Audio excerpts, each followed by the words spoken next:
Is India's GDP growth in the April to June quarter 7.8% or 1.4%? Now, recently an op-ed by Princeton professor Ashoka Mody claims that the 7.8% number is fake. The actual growth is 1.4%. And in response, the government's chief economic advisor, Anantha Nageswaran, wrote an op-ed saying that the number is not fake, the criticism is fake. And this is the problem with statistics. It is one of the most creative subjects in the world. So you, the public, might think that, oh, the numbers are out. There must be one story behind the numbers. But turns out, forget the story. Economists are not even agreeing on the numbers. So in fact, I did an episode of The Bond Economist on India's GDP story after the Q1 data. I'll leave the link at the end. And I deliberately left this bit out thinking that it would be too technical. But now this issue has become so sensationalized. Economists flinging tomatoes at each other, anti-establishment news portals grabbing onto this data saying, look, it's all smoke and mirrors. Pro-establishment portals are calling it a Soros conspiracy. And so if you are clueless in this crossfire and wondering, can someone just tell me what the hell is happening to India's growth? Is it 7.8%? Is it 1.4%? What on earth do I make of it? Well, this episode of The Bond Economist is for you.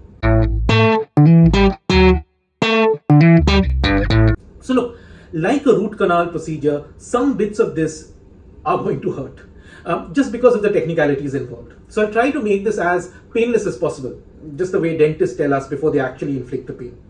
So look, there are two ways to measure how much activity has happened in any quarter. One way is the demand side. So you add consumption, investment, government spending, exports, and you minus away imports. Why do you minus imports? Well, suppose you go to a supermarket to buy chocolates. If you end up buying Swiss chocolates, those aren't really made in India, they're made outside. So they really haven't added to India's activity. So you buying the chocolates will show up in the consumption data for the government. So we need to minus out the imports from it. Now that is the demand side. On the supply side, the government figures out how much extra this country has produced for agriculture, industry, services, which is called GVA, gross value added. Now, in theory, once you adjust for taxes and subsidies, both GDP and GVA should be similar. But in reality, these numbers don't always stack up. So the difference is broadly accounted for by an entry called discrepancies on the GDP side. One way to think of it is like a kind of rounding off error, but for GDP. Now here's the problem. The supply side story comes to 7.8%. But if we just take the data on consumption, investment, government spending, and exports minus imports, and a couple of other minor categories. So essentially, if you take the actual components of GDP and don't consider the discrepancies, the growth rate versus last year comes to, drum rolls, 1.4%. So the Princeton professor Ashoka Mody says, look, global practices would say that instead of padding the demand side with a discrepancy number, what you should do is take the average of 1.4% on the demand side and 7.8% on the supply side. So your actual growth should be around 4.5% or so. Now the government's response has been that the discrepancies just mean that we haven't yet accounted for it. If you take discrepancies as a proportion of GDP, it only accounts for around 2.5%. And that's not unusual. And it basically means that around 98% of GDP is accounted for. And of course, in some quarters, the discrepancies will be positive. In other quarters, it will be negative, but they eventually average out. Also, the op-ed by the chief economic advisor seems to cast aspersion on the motivations of Professor Mody, calling him one of the naysayers. That basically when our GDP growth was on the lower side in the post-pandemic period, no one said, oh, the numbers look fake, because it suited your narrative. And so now when they look good, you seem to have a problem. And besides, all the monthly data that everyone was monitoring to forecast this GDP number, so things like vehicle sales, company results, credit growth, GST collections, etc., were all pointing to a solid growth number of close to 8%, certainly not 1.4%. So that's what the government's response is. What should you believe in? So here I've mapped GDP growth, and the other red line that you see is GDP excluding discrepancies, which is another way of saying that the red line is GDP calculated the way Professor Mody is suggesting, by manually adding consumption, investment, government spending, exports, minus imports. And well, to his credit, this is probably the first time in a long time when the data is so distorted that the two growth rates are pointing in different directions altogether. But the chief economic advisor also has a point.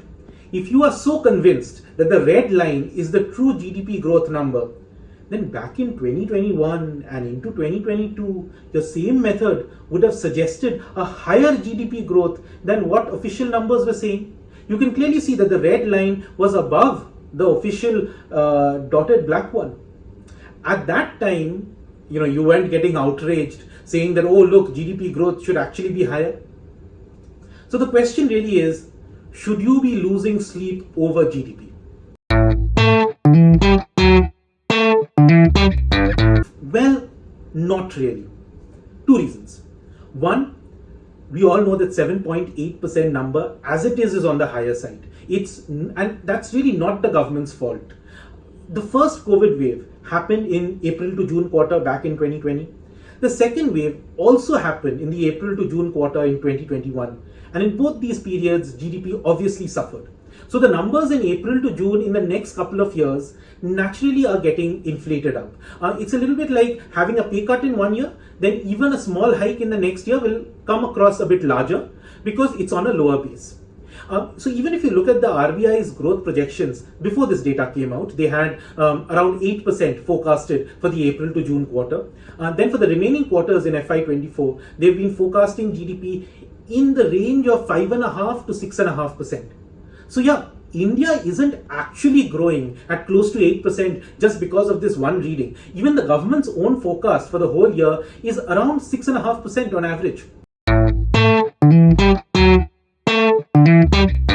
Secondly, and very importantly, these are only provisional numbers. The open secret among economists is that GDP numbers tend to get revised a lot in coming quarters. And the problem is that some of these revisions will happen probably 1 year or even a couple of years later or even further, when statistical organization will get the full data. And by that time, most of the general public would have forgotten all about this number. So it could very well be that later they may revise up or revise down some of the data, say on consumption or investment or imports. And naturally that will also impact this very controversial discrepancy component. And let's say the final number even turns out to be maybe a shade lower than 7.8%, but it should broadly remain in the similar ballpark. So for now, what you might interpret a bit cautiously is the underlying story that the GDP numbers are saying, that consumption has picked up strongly after slumping in the past 2 quarters. Investment growth is boosting overall GDP growth. Exports have fallen, imports have risen sharply. Now, if these numbers get revised, obviously this story of what's driving growth and what is not will change accordingly. But apart from this, I personally would be really surprised if the overall GDP growth was revised to something drastically lower than what the current numbers are saying. For more such insights, please like, share and subscribe to The Bond Economist.